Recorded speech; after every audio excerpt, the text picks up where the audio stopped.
Assalamualaikum warahmatullahi wabarakatuh. Saya Dini Pratiwi SEMSI, NIDN 0205099202. Saya merupakan dosen tetap di Fakultas Ekonomi dan Bisnis pada program studi bisnis digital Universitas Sri-Lelah.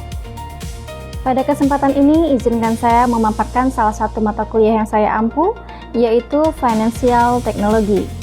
Adapun video ini dibuat dengan tujuan sebagai salah satu syarat sertifikasi dosen tahun 2026 dalam unjuk kerja Tridharma Perguruan Tinggi atau PDD UKT-PT dalam aspek pengajaran. Baiklah, saya akan memulai menjelaskan terkait deskripsi mata kuliah yang saya ampu, yaitu Financial Technology. Mata kuliah Financial Technology adalah mata kuliah yang menjelaskan tentang teknologi inovasi berbasis layanan keuangan, di mana dalam Financial Technology juga membahas mengenai jenis-jenis dan manfaat yang didapat oleh masyarakat khususnya di Indonesia. Adapun capaian mata kuliah Financial Technology adalah yang pertama, mahasiswa mampu memahami ekosistem digital, mengklasifikasikan peer-to-peer lending atau P2P lending service, e-wallet, dan mengalokasikan regulasi OJK. Kemudian yang kedua, mahasiswa memiliki pengetahuan tentang jenis-jenis financial technology, manfaat yang didapat oleh masyarakat khususnya di Indonesia, dan yang ketiga, mahasiswa mampu mengetahui peran dan konsep dasar daripada financial technology, serta bisa membedakan antara bank dan financial technology. Sama halnya dengan mata kuliah yang lain, mata kuliah Financial Technology terdiri dari 16 kali pertemuan, di mana 14 kali pertemuan itu merupakan pertemuan untuk perkuliahan dan 2 kali pertemuan untuk UTS dan UAS. Adapun metode pembelajaran yang saya gunakan yaitu pembelajaran berbasis DEA atau Delivery, Interaction, dan Assessment. Yang pertama, delivery atau penyampaian, yaitu proses menyampaikan informasi kepada mahasiswa, yang dalam hal ini saya memberikan dalam bentuk RPS ataupun materi kepada mahasiswa dalam bentuk presentasi interaktif yang saya lakukan secara tatap muka. Yang kedua, interaction atau interaksi, yaitu proses komunikasi dua arah yang dilakukan antara dosen dan mahasiswa dalam bentuk tanya jawab atau diskusi kelompok yang saya lakukan kepada mahasiswa untuk memperdalam materi yang sudah dijelaskan. Dan yang ketiga yaitu assessment, yaitu penerapan materi yang sudah dilakukan oleh mahasiswa dalam bentuk tindakan nyata. Dalam hal ini saya gunakan dalam bentuk tugas ataupun kuis-kuis lainnya. Berikut akan saya tampilkan video pembelajaran mata kuliah Financial Technology dengan bobot 2 SKS. Selamat menyaksikan. Oke, Assalamualaikum warahmatullahi wabarakatuh. Waalaikumsalam warahmatullahi wabarakatuh. Apa kabar semua? Baik. Oke, masih cerah ya. Kita ketemu lagi di minggu kedua ya. Minggu pertama kemarin kita sudah bahas mengenai RPS, kontrak perkuliahan, dan perkenalan juga. Jadi untuk yang minggu kedua ini kita langsung masuk ke materi kedua ya. MK Ibu, Financial Technology atau Sebelum Ibu masuk ke materi, silahkan nanti absensi terlebih dahulu ya. Lewat akun Sispo kalian masing-masing, nanti akan Ibu cross check juga di akun Sispo itu yang hadir pada pagi hari ini ya. Oke, kita lanjut ke materi kita yang pertama, yaitu Fintech, Financial Technology. Ada yang pernah dengar? Ada yang pernah dengar? Pernah. Siapa namanya? Silakan tunjuk tangan. Putri, apa? Fintech? Fintech adalah inovasi di industri jasa keuangan yang berbasis teknologi untuk membuat transaksi pengelolaan keuangan maupun investasi secara cepat, mudah, dan efisien. Oke, kita lihat. Fintech adalah inovasi di industri jasa keuangan yang berbasis teknologi untuk membuat transaksi, pengelolaan keuangan maupun investasi secara cepat, mudah, dan efisien. Secara garis besar, fintech atau financial technology adalah inovasi jasa layanan keuangan berbasis teknologi. Ya, karena di era kita yang digital ini kita sangat diharuskan mengupgrade teknologi, ya, dari konvensional ke IT, ya. Oke, itu ya fintech ya. Apa fintech tadi? Financial technology. Financial technology. Lanjut, ada dasar hukumnya nggak, Bu? Ada dasar hukumnya. Jadi sebanyak dasar hukum yang ada kita ambil 3. Ya, yang pertama apa, Bu? Dari Surat Edaran Bank Indonesia nomor 18/22/DKSP perihal penyelenggaraan layanan keuangan di Kemudian yang kedua, Peraturan Bank Indonesia nomor 18/17/PBI/2016 tentang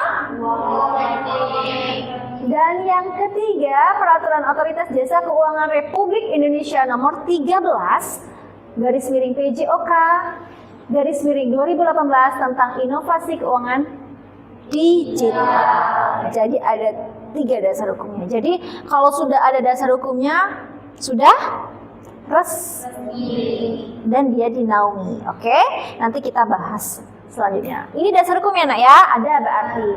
Nah, why? Kenapa? Muncul nggak di pertanyaan di benak kalian, kenapa ya harus ada fintech itu ya? Kenapa? Pertama, fintech itu muncul karena adanya dominasi pengguna teknologi informasi secara menyeluruh tentang tuntutan hidup yang serba cepat. Kita akui sekarang ini di industri 4.0 ya nggak? Itu semua harus lebih cepat. Sistem pembayaran, jual beli, itu bisa kita akses semua lewat smartphone kita masing-masing, nanti kita bahas. Dan itu sangat membantu ya proses transaksi ini dengan lebih cepat. Kemudian apa lagi, Bu? Nah, dengan adanya fintech, permasalahan, trouble yang ada mungkin itu bisa kita atasi, bisa kita minimalisir. Ya gak?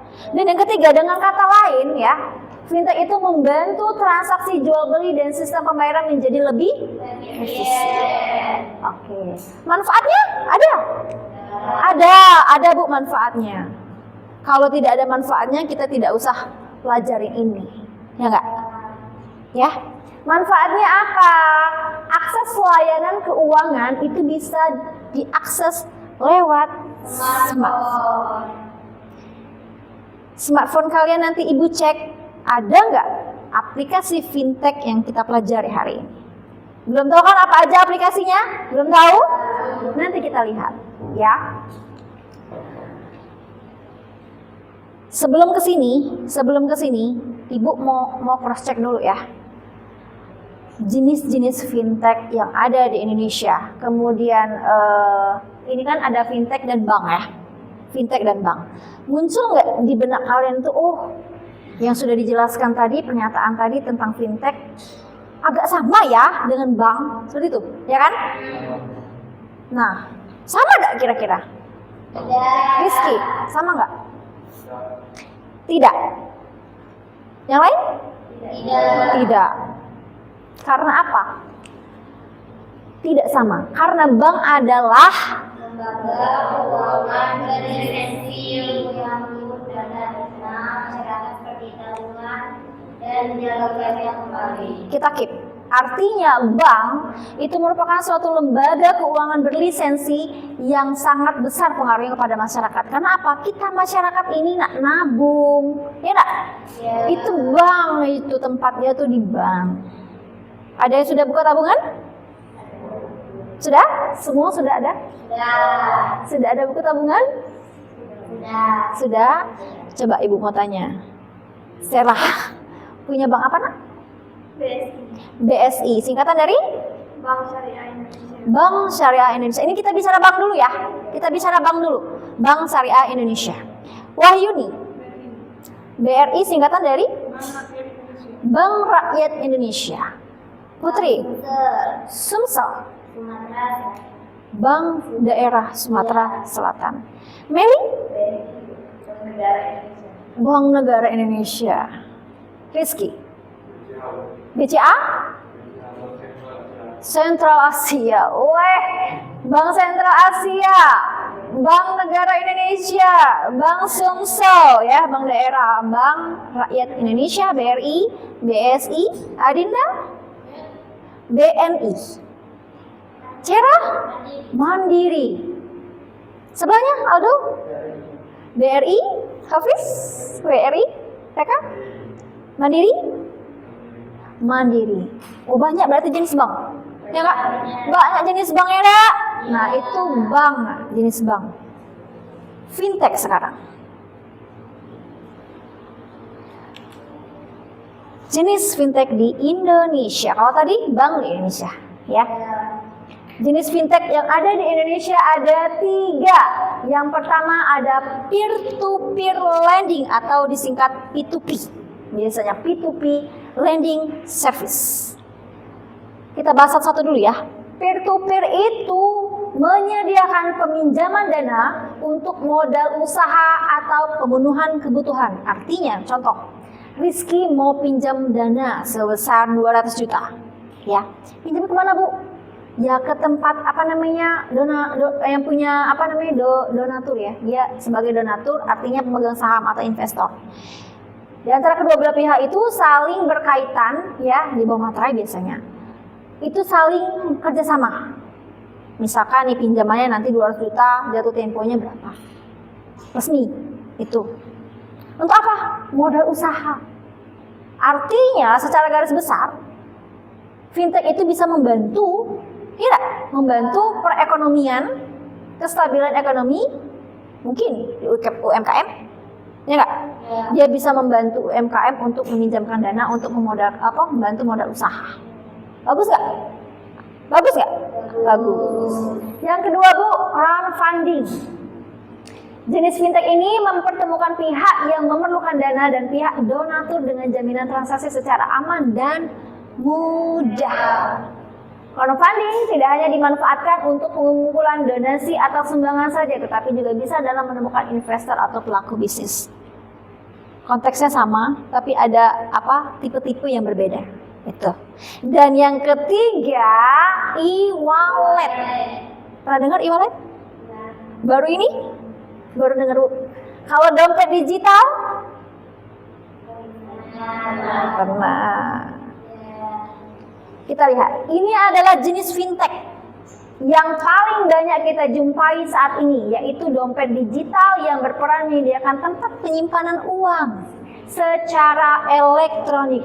Contohnya Dana, OVO, dan lain sebagainya. Sekarang Ibu tanya, siapa di sini yang sudah mendownload aplikasi fintech di smartphone-nya? Silakan tunjuk tangan yang punya salah satu aplikasi. Adinda belum ada? Oke, semua ada Bu. Salah satunya ada Dana, OVO, dan lain sebagainya. Dana, untuk apa Dana? Meli, untuk apa? Transaksi, transfer, dan sebagainya. OVO? Sama. QRIS? Ada? Ada yang pakai QRIS? Enggak. Shopee? Siapa yang ada Shopee di HP-nya? Oh, teman belanja, ya enggak? Teman belanja ini Bu pasti. Coba, ada nggak satu yang bisa kasih Sera? Apa kelebihan dari adanya Shopee di HP smartphone? Bisa berbelanja online. Kapan saja Sera mau, dimanapun. Bisa mengakses kapan tempat bayarnya di mana? Mengatur waktunya bisa? Mengatur metode pembayaran bisa? Bisa cash? Bisa ngebon? Bisa ngebon nggak? Bisa. Pakai SPayLater? Pakai Shopee Pay Later? Enggak, pakai apa nak? COD. COD itu barangnya langsung nyampe. Paket nyampe. Besok lagi paket sampai. Cuma banyak nih ya paketnya nih. Nah, ini dia. Itu Shopee. Bagus ya? Bagus.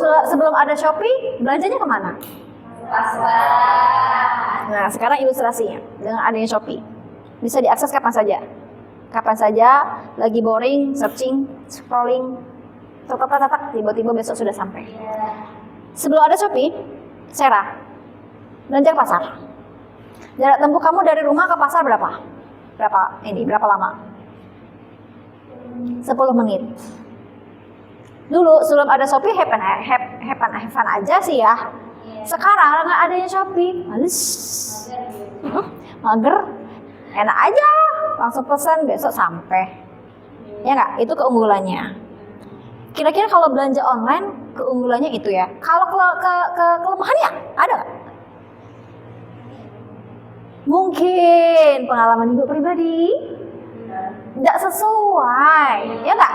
Nggak sesuai dengan apa yang kita pesan. Biasanya seperti itu. Itu trouble ya. Itu trouble. Kedua, kurirnya mungkin nggak mau antar. Pernah? Oke lah ambil sendiri, tetapi di situ kan COD. Cek dulu. Sedangkan kurir nggak datang. Pesanan kita udah 1 bulan PO, udah PO. Nah ini datang nih hari ini nih, ditunggu nih. Aduh, besok pakai baju baru nih. Kok udah sampai ya? Ternyata kurirnya nggak mau antar. Pernah itu ya? Itu salah satunya, ya. Lanjut Bu. Nah ini jenis fintech di Indonesia. Otoritas yang menaunginya apa? Ada Bank Indonesia dan OJK. Kalau Bank Indonesia ini menaungi seluruh bank yang ada di Indonesia, ya. Kalau OJK, otoritas jasa keuangan. Pernah dengar kata OJK? Pernah. Jadi OJK itu otoritas jasa keuangan. Dialah yang melindungi, dialah yang mengatur, dialah yang menaungi fintech, financial technology. Jadi fintech itu dinaungi dan dilindungi oleh OJK. Jadi siapapun pihak yang tidak bertanggung jawab itu bisa langsung berhadapan dengan OJK. Itu, ya. Nah, sampai sini sebelum ke tugas, ya. Ibu mau review ulang dari apa yang sudah Ibu jelaskan, karena prinsip Ibu mengajar itu setiap yang keluar dari kelas Ibu itu sudah harus bisa dapat benang merahnya. Financial teknologi adalah layanan jasa keuangan berbasis teknologi. Manfaatnya untuk memudahkan transaksi pembayaran dan jual beli secara cepat dan mudah, efisien. Oke. Jenisnya ada apa aja? Jenis fintech yang ada di Indonesia ada? Yang pertama, peer-to-peer lending, P2P. Kedua ada? Dan yang ketiga ada siapa? Siapa yang bisa sebutkan aplikasi yang ada di fintech? Ya, silakan. Apa? Dana. Yang kedua, mereka? Yang Ibu jelaskan? GoPay. Apalagi, Adinda? Shopee. Itu jenis fintech. Jangan salah lagi. Jadi setelah belajar ini, kalian sudah tahu. Oh, di HP yang sudah saya download itu merupakan aplikasi fintech. Ya, itu dia. Nah, sekarang ada tugas, ya. Ada tugas ini silakan kalian kerjakan, dikumpulkan minggu depan. Silakan nanti diupload di akun Sispo-nya masing-masing. Nanti akan Ibu cross check di akun Sispo Ibu, ya. Deadline-nya itu minggu depan. Lewat dari tanggal itu tidak Ibu terima, ya. Dan ini dijawab sesuai dengan argumen masing-masing. Jadi tidak boleh sama, ya. Untuk soalnya yaitu sebuah perusahaan startup fintech penyedia dompet digital mengalami lonjakan transaksi, artinya dia punya perusahaan ya. Perusahaan itu bergerak mungkin di jasa layanan, atau dia di perusahaan yang jual apa gitu ya. Mengalami lonjakan drastis yang sangat tinggi. Namun sistem mereka itu diretas. Nah, ini yang harus kalian pahami. Kalau kita belajar teknologi, kita bicara tentang data, ya nggak? Iya. Rentan sekali itu diretas. Nah, pernah tidak kalian dihack data kalian? Tidak pernah. Pernah? Tidak pernah, jangan sampai. Mungkin kalau ada yang pernah dihack atau diretas, itu apa solusinya? Reka, apa solusinya? Kalau ada akun atau something yang sudah pernah diretas oleh orang yang tidak bertanggung jawab, langkah yang kamu ambil apa? Apakah kamu langsung melapor ke pihak berwajib? Ataukah ada langkah sebelumnya yang kamu ambil? Apa? Ini kan bicara cyber ya nggak? Kita bicara cyber. Jadi pada saat kalian itu diretas, apa yang akan kalian lakukan? Meningkatkan sistem keamanan. Kita kan ada kata sandi nih ya. Jadi itu bagaimana kata sandi itu jangan sampai orang tahu. Tuh, ya. Jadi belajar tentang fintech ini banyak plus minusnya. Keunggulannya ada, kelemahannya juga ada. Tetapi lebih banyak keunggulannya. Bu, gimana kalau orang yang di pedalaman, Bu? Mau belajar fintech, atau orang yang sudah berumur mau belajar fintech? Oke lah, kalau kita bisa ya. Bisa mengakses itu kapan saja, di mana saja.